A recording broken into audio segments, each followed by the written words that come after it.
first was revving in neutral, second was reverse, third was forward, and as I was revving it, I was getting it, I would say, up to about 2200 RPM.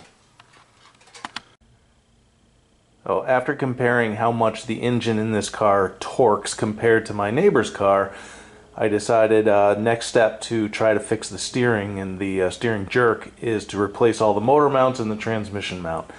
This is what they call the Dogbone. I asked ChatGPT of the two engine mounts, the transmission mount and the Dogbone, which to replace first, and ChatGPT said Dogbone first, then transmission mount, then motor mount. So, first step is the Dogbone. This attaches the rear of the engine to the car, to the body of the car itself. So first step is going to be to remove the air box, and first step here is remove these bolts. Okay, there's the half of the air box out, the other half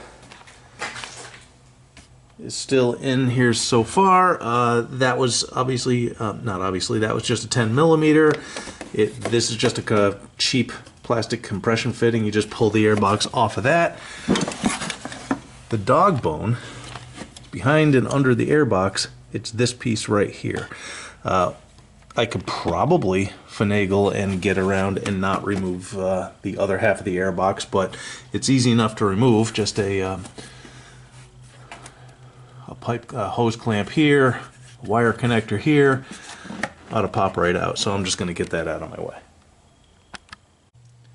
Okay, with the air box out of the way, Dogbone being here, the nut and the bolt are both size 14, so I'm going to break that loose and remove the nut and bolt at the engine side.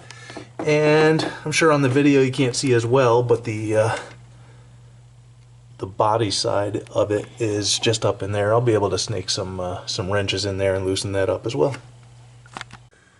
Well, the back bolt was also a 14 millimeter. Was able to get that out nice and quick and easy. Believe it or not, the stock part was plastic. I thought this maybe looked a little flimsy, but at least it's metal, so I'm gonna pop the new one back in. If I do a comparison, I can see on the engine side, the rubber bushing was cracked. It doesn't look absolutely horrible. I doubt this is the piece that's worn out enough to make this this car jerk its steering as much as it is, but with that cracked bushing, I'm sure this is not going to hurt. It's going to be just an improvement, a little bit of help. Okay, that was a really easy job. The Dogbone is in, 14 millimeter here, 14 millimeter here.